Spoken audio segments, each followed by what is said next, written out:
জামায়াত ইসলামের পক্ষ থেকে ঢাকা ৮ আসনে এত সমর্থন এবং সাপোর্ট পাব তা কখনো কল্পনা করিনি।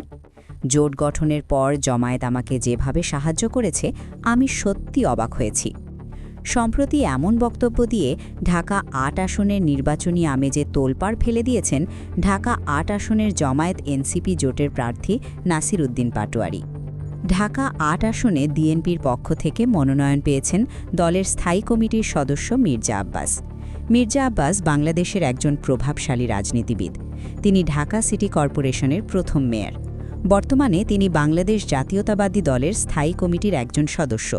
তিনি বেশ কয়েকবার বাংলাদেশ জাতীয় সংসদের সদস্য নির্বাচিত হয়েছেন। এছাড়াও বিভিন্ন সময়ে বিভিন্ন মন্ত্রণালয়ের মন্ত্রী হিসেবে দায়িত্ব পালন করেছেন তিনি। মির্জা আব্বাসের জন্ম ১৯৫৮ সালের ৭ ফেব্রুয়ারি। তিনি ঢাকা বিশ্ববিদ্যালয় থেকে ব্যাচেলর অফ কমার্সে স্নাতক পাশ করেছেন। মির্জা আব্বাস ঢাকা ব্যাংকের প্রতিষ্ঠাতা। নির্বাচনী হলফনামায় তার বিপুল পরিমাণ অর্থের হিসেব। মির্জা আব্বাসের মতো শক্ত প্রতিদ্বন্দ্বীর বিরুদ্ধে একই আসনে স্বতন্ত্র প্রার্থী হিসেবে নির্বাচনের ঘোষণা দিয়েছিলেন জুলাই যোদ্ধা শহীদ ওসমান হাদি। তবে প্রচারণা চালানোর সময় গত ১২ ডিসেম্বর বিজয়নগরে গুলিবিদ্ধ হন ইনকিলাব মঞ্চের মুখপাত্র শরীফ ওসমান হাদি। গুরুতর আহত হাদিকে দ্রুত ঢাকা মেডিকেল কলেজ হাসপাতালে নিয়ে অস্ত্রোপচার করার পর রাতেই তাকে ঢাকার এভারকেয়ার হাসপাতালে ভর্তি করানো হয়। এর দুদিন পর এয়ার অ্যাম্বুলেন্সে করে হাদিকে সিঙ্গাপুর নিয়ে যাওয়া হয়। সেখানে চিকিৎসাধীন থাকার পর গত ১৮ ডিসেম্বর হাদির মৃত্যুর খবর আসে। হাদি শহীদ হওয়ার পর ঢাকা ৮ আসনকে ঘিরে রাজনৈতিক অঙ্গনে নানা জল্পনা কল্পনা শুরু হয়। অনেকেই মনে করেছিলেন এই আসন থেকে মির্জা আব্বাসের বিরুদ্ধে নির্বাচনে দাঁড়াতে পারেন শহীদ হাদির বোন। আবার একটি বড় অংশের ধারণা ছিল হাদির সহযোদ্ধা ও জুলাই আন্দোলনের পরিচিত মুখ আবদুল্লাহ আল জাবেরি হবেন এই আসনের প্রধান চ্যালেঞ্জার। সামাজিক যোগাযোগ মাধ্যমে ও রাজনৈতিক মহলে এ নিয়ে নানা আলোচনা চললেও শেষ পর্যন্ত তারা কেউই নির্বাচনে অংশ নেওয়ার বিষয়ে সম্মতি প্রকাশ করেননি। এমন অবস্থায় সকল জল্পনার অবসান ঘটিয়ে সবাইকে চমকে দিয়ে ঢাকা ৮ আসন থেকে জাতীয় নির্বাচন করার ঘোষণা দেন জাতীয় নাগরিক পার্টি বা এনসিপির মুখ্য সমন্বয়ক নাসির উদ্দিন পাটোয়ারি, যা মুহূর্তেই রাজনৈতিক অঙ্গনে ব্যাপক আলোচনার জন্ম দেয়। মৃত্যুবরণের ইচ্ছা নিয়েই জামায়াতে ইসলামীর ১০ দলীয় জোট থেকে ঢাকা ৮ আসনে মনোনয়নপত্র জমা দিয়েছেন তিনি।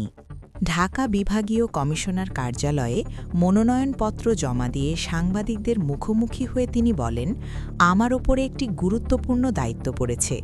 শহীদ ওসমান হাদির দেখানো পথ, সে পথকে বাস্তবায়ন করা। সাম্য ভাইয়ের হত্যার বিচার পুরো বাংলাদেশে বাস্তবায়ন করা। আমাদের সামনে অনেক চ্যালেঞ্জ রয়েছে, কিন্তু আমাদের এই নির্বাচনটা বাস্তবায়ন করতে হবে। জোটের হয়ে আমি প্রার্থী হয়েছি। এখানে আমরা দুর্নীতি এবং ভারতীয় আধিপত্যবাদ এবং আজাদি স্লোগান নিয়ে ইনশাল্লাহ মাঠে থাকব, যাতে ঢাকাকে সবচেয়ে নিরাপদ ও সুরক্ষিত একটি জায়গা বানাতে পারি। জুলাই বিপ্লবের ঐক্য ও জাতীয় স্বার্থে ঢাকা ৮ আসনে নাসির উদ্দিন পাটোয়ারির প্রতি দৃঢ় সমর্থন। জোট গঠনের প্রক্রিয়ার অংশ হিসেবে জাতীয় নাগরিক পার্টির মুখ্য সমন্বয়ক নাসির উদ্দিন পাটোয়ারিকে পূর্ণ সমর্থন জানিয়ে নির্বাচন থেকে সরে দাঁড়ানোর ঘোষণা দেন জামায়াতে ইসলামীর প্রার্থী এবং ঢাকা মহানগর দক্ষিণের নায়েবে আমির ড. হেলাল উদ্দিন আহমেদ। আল জাজিরার রিপোর্টে তোলপাড়, কতটি আসন পেতে পারে জামায়াত? বাংলাদেশের রাজনীতিতে নতুন করে আলোড়ন তুলেছে আন্তর্জাতিক গণমাধ্যম আল জাজিরার একটি বিশেষ রিপোর্ট। রিপোর্টে উঠে এসেছে আগামী জাতীয় নির্বাচনে জামায়াতে ইসলামী কতটি আসন পেতে পারে এবং সবচেয়ে চাঞ্চল্যকর বিষয়, আন্তর্জাতিক মহলের নজর কেন ক্রমেই জামায়াতের দিকে, অথচ বিএনপি পাচ্ছে না তেমন গুরুত্ব। আল জাজিরার রিপোর্ট কি বলছে? আল জাজিরার বিশ্লেষণে বলা হয়েছে, বাংলাদেশের রাজনীতিতে এখন একটি পুনর্বিন্যাস বা রি-অ্যালাইনমেন্ট চলছে।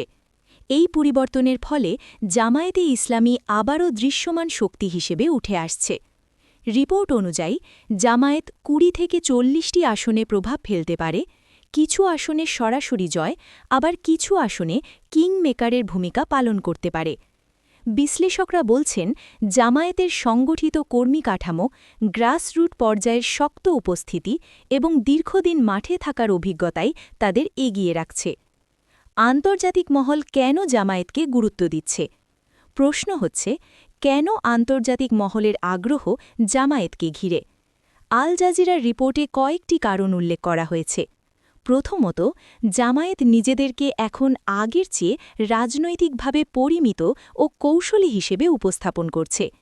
দ্বিতীয়ত, মানবাধিকার, নির্বাচন ও গণতন্ত্র ইস্যুতে তারা আন্তর্জাতিক ভাষায় কথা বলার চেষ্টা করছে। তৃতীয়ত, আন্তর্জাতিক মহল মনে করছে বাংলাদেশের রাজনীতিতে বিকল্প শক্তি হিসেবে জামায়াত একটি ফ্যাক্টর, যাকে উপেক্ষা করলে ভবিষ্যৎ সমীকরণ অসম্পূর্ণ থেকে যাবে। কেন পিছিয়ে পড়ছে বিএনপি? এখানে উঠে আসে আরেকটি গুরুত্বপূর্ণ প্রশ্ন, কেন পাত্তা পাচ্ছে না বিএনপি? রিপোর্টে ইঙ্গিত দেওয়া হয়েছে বিএনপির কৌশলগত দুর্বলতা, নেতৃত্ব নিয়ে আন্তর্জাতিক মহলের দ্বিধা এবং সুস্পষ্ট রোডম্যাপের অভাব তাদের অবস্থানকে দুর্বল করেছে।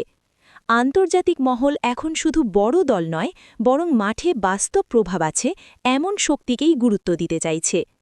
এই জায়গায় জামায়াত তুলনামূলকভাবে এগিয়ে। সব মিলিয়ে আল জাজিরার রিপোর্ট স্পষ্ট করছে বাংলাদেশের রাজনীতিতে জামায়াতকে আর উপেক্ষা করার সুযোগ নেই। আন্তর্জাতিক মহলের দৃষ্টি, সম্ভাব্য আসন সংখ্যা এবং মাঠের বাস্তবতা সব কিছু মিলিয়ে জামায়াত এখন আলোচনার কেন্দ্রে। প্রশ্ন একটাই, এই পরিবর্তন বাংলাদেশের রাজনীতিকে কোন দিকে নিয়ে যাবে? আপনার মতামত কি? কমেন্টে জানাতে ভুলবেন না। রাজনৈতিক অঙ্গনে নতুন করে আলোচনার জন্ম দিয়েছেন বিএনপির সিনিয়র নেত্রী ও সাবেক সংসদ সদস্য ব্যারিস্টার রুমিন ফারহানা। একটি জনসভায় দেওয়া তার বক্তব্য ঘিরে শুরু হয়েছে ব্যাপক বিতর্ক। সভা মঞ্চ থেকে তিনি বলেন, আমার এই হাঁস প্রতীক যদি কেউ চুরি করে, আমি তার মাথা ফাটিয়ে দেব। তার এই বক্তব্য সামাজিক যোগাযোগ মাধ্যমে ছড়িয়ে পড়তেই শুরু হয় নানা প্রতিক্রিয়া। সমর্থকদের একাংশ বলছেন এটি ছিল রাজনৈতিক ভাষায় দেওয়া প্রতীকী ও আবেগঘন বক্তব্য। অন্যদিকে সমালোচকদের দাবি, এই ধরনের বক্তব্য রাজনীতিতে সহিংসতার বার্তা দিতে পারে। জানা গেছে, আলোচ্য বক্তব্যটি তিনি দেন নির্বাচনী প্রতীক ও দলের অধিকার নিয়ে কথা বলতে গিয়ে। তার দাবি, রাজনৈতিক অধিকার হরণ বা প্রতীক নিয়ে কোনো ষড়যন্ত্র হলে তা মেনে নেওয়া হবে না। বক্তব্যের পরপরই রাজনৈতিক মহলে প্রশ্ন উঠেছে, এটি কি শুধুই রূপক অর্থে বলা কথা, নাকি রাজনৈতিক উত্তেজনার বহিঃপ্রকাশ? বিশ্লেষকদের মতে, বর্তমান রাজনৈতিক পরিস্থিতিতে নেতাদের বক্তব্য আরও সংযত হওয়া প্রয়োজন, কারণ একটি বক্তব্য সহজেই ভিন্নভাবে ব্যাখ্যা হতে পারে সাধারণ মানুষের মধ্যে।